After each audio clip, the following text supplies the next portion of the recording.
फ़खर, आपसे सबसे पहले मैं जानना चाहती हूँ, ये जो मुआहिदा है इसमें शराइत भी ज़बरदस्त किस्म की और यकीन दहानी भी करवाई गई है, लेकिन क्या समझते हैं किस हद तक इन सारी चीज़ों के ऊपर अमल दरामद हो पाएगा? प्रैक्टिकल है? बिल्कुल अलीना, ये जो मुआहदा है अगर उसकी तमाम शिकों को देखा जाए तो उससे ये तो वाज़ेह है कि ये बहुत ज़बरदस्त हैं। अगर ये इनके ऊपर अमल दरामद हो जाए, अवाम के मफाद में है, ख़ास तौर पे बिजली के बिलों के हवाले से हो, टैक्स की शरह कम करने के हवाले से हो, ट्रांसपोर्टर्स और बाकी जो इस तरह का है उनको रिलीफ देने के हवाले से, तो इसमें तो कोई शक नहीं है कि ये तमाम तर जो शिक्के हैं वो इससे अवाम को फ़ायदा पहुँचेगा अगर इसके ऊपर अमल दरामद किया जाए। लेकिन मैं नहीं समझता कि इसमें ज़्यादातर ऐसे पॉइंट्स हैं जिसके ऊपर अमल दरामद करना फ़िलहाल मुश्किल है। ख़ास तौर पे अगर टैक्स की शरह के हवाले से हो तो उसके अगर आप जब ये IMF के साथ मुज़ाकरात चल रहे थे, अब तो स्टाफ लेवल एग्रीमेंट हो गया है, शायद इस महीने के एंड तक जो है वो उनका जो बोर्ड है वो भी एग्जीक्यूटिव बोर्ड भी इसकी वो दे देगा, अप्रूवल दे देगा। तो ये तमाम तर ये जो ख़ास तौर पे जो टैक्स के हवाले से है, ये पहले हुकूमत ने भी अपने तौर पे बहुत ज़्यादा कोशिश की थी, जो IMF का डेलीगेशन था उसको कायल करने की कि जो तनख्वाहदार तबके के ऊपर टैक्स की जो शरह है उसको कम किया जाए, या जो स्लैब्स हैं वो पहले 6 थे उसको कम करके उन्होंने 4 या 5 किए हैं, तो वो उसी तरह रहने दिया जाए। ये नहीं माने थे उस टाइम भी IMF जो है। तो अब मैं नहीं समझता कि ये इस तरह जो धरने से कोई आप या हुकूमत IMF को कायल कर सकती है कि हमें दोबारा जो है इसको रिव्यू करना चाहिए, जो टैक्स स्लैब्स हैं या जो टैक्स की रेशो है उसको।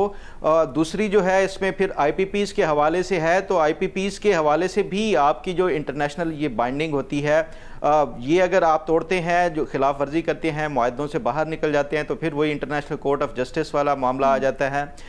तो ये भी मैं नहीं समझता कि इसके ऊपर मुमकिन है। फिर वही हो सकता है कि जो बिजली की कीमतों के हवाले से हुकूमत खुद से कोई सब्सिडी दे, या फिर यही हो सकता है कि डेवलपमेंट जो बजट ये रखते हैं PSTP में वो उसको कम करें और उसको जो इस तरफ वो इसका इस्तेमाल करें। तो ये इस तरह के कुछ जो है वो हुकूमत कर सकती है। अदरवाइज़ जो इंटरनेशनल आपकी जो बाइंडिंग्स होती है वो ऐसा मुमकिन नहीं नज़र आता कि हुकूमत उससे बाहर निकल आए। इसलिए ये मुआहदे की जो तमाम तर वो हैं, ये जमात इस्लामी को भी सोचना चाहिए और उसके साथ साथ जो मुआहदा करने वाले हैं उनको भी, कि मुआहदे में एटलीस्ट उस तरह के जो है वो शिक्के या इस तरह के जो मुआहदे के अंदर शराइत रखी जाएँ जो कि काबिल अमल भी हों, ताकि उससे अल्टीमेटली आवाम को फ़ायदा पहुँच सके। ये नहीं कि सियासत के लिए आप आए धरना दे दिया, चंद दिन जो है वो आवाम भी इससे परेशान और मुश्किलात का शिकार हुई और उसके बाद एक मुआहदा एक फेस सेविंग के लिए आप वो करके चले गए। तो मैं समझता हूँ कि ये जो सियासी जमातें हैं वो कोई अगर इस तरह की मास मूवमेंट या कोई धरने या प्रोटेस्ट करते भी हैं तो फिर उनके मुतालबात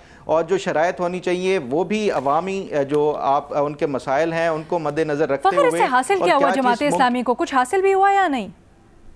मैं नहीं समझता कि इससे जमात इस्लामी को कुछ हासिल हुआ है। हासिल हुआ है तो आवाम को हुआ है। जो परेशानी थी पिछले चंद दिनों से आमदोरफ्त में, जो रावलपिंडी और इस्लामाबाद के शहरी थे, मैं समझता हूँ कि ये जो हाफिज़ नईम साहब का जो शुरू था बतौर अमीर के, उनको मेरा ख्याल है कि उन्होंने बड़ी जल्दबाजी कर दी ये धरना देने के हवाले से और यहाँ पे आने के हवाले से। उनको पहले होमवर्क कर लेना चाहिए था और क्या क्या चीज़ जो है मुमकिनात में से है वो करते, तो उसके बाद मेरा ख्याल है कि ये धरने की नौबत ना आती। ठीक है, ये आम बात है। बेनज़ीर, आपकी इसके ऊपर क्या राय है? क्या फेस सेविंग भी हुई है? क्योंकि हमने देखा एक तरफ न्यूज़ साइकिल में खबर चल रही थी कि मुआहिदा हो गया, उससे अगली ब्रेकिंग ये थी कि बिजली के बिलों में, बिजली के रेट में 2 रुपए का इजाफा हो गया।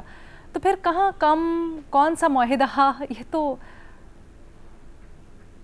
अलीना, मेरी तो राय में ये एक पावर शो दिखाने की कोशिश थी एक सियासी जमात की जो काफ़ी इस वक्त इर्रेलेवेंट है पॉलिटिकल सीन में।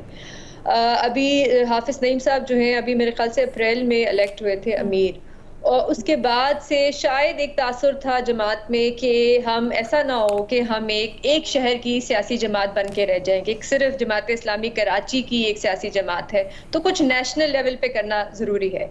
तो मुझे लगता है कि ये वो कोशिश थी कि इस्लामाबाद जाएं, वहाँ पे जाके बड़ा जलसा करें, धरना दें, फिर रावलपिंडी शिफ्ट हो गए, एक नेशनल लेवल पे अपनी कुछ रेलेवेंस बनाई जाए, क्योंकि जहां तक ये जो मुतालबात हैं, मेरे तो ख्याल से बहुत अच्छे मुतालबात हैं। ठीक है, महंगाई कम होनी चाहिए, सैलरी तबका जो है उनके टैक्सेस कम होने चाहिए। आपकी और मेरी, हमारी इस वक्त तनख्वाह आई है, हम सबको पता है कि उसमें कितना टैक्स कटा है।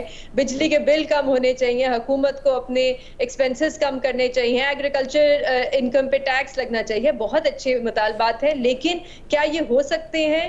कुछ खास इसमें सब्सटैंशियल नहीं है, ये सारी पॉपुलिस्ट डिमांड्स हैं। क्योंकि कुछ तो, जैसे फखर भी कह रहे थे, हुकूमत की मजबूरियां हैं, कुछ आपने इंटरनेशनल मुआहदे साइन किए हुए हैं, IMF की कुछ शराइत हैं, आप उनमें ऐसे नहीं निकल सकते। हुकूमत की भी लग रहा है कि कुछ कोशिश है तो कुछ टैक्स रिफॉर्म्स लाने की, IPP के साथ कुछ रीनेगोशिएशंस करने की, लेकिन ऐसा नहीं होगा कि एक महीने में ये सारी चीजें जो है हल हो जाएंगी। तो मुझे तो ये सिर्फ एक पावर शो और एक किस्म की रेलेवेंस दिखाने की कोशिश थी। हाँ, इससे क्या हासिल हुआ? मेरे ख्याल से कुछ खास नहीं। जमात इस्लामी का आपको याद होगा, अभी जब इलेक्शन हुए 8 फरवरी को, तो उनका वोट शेयर कितना था? 2%।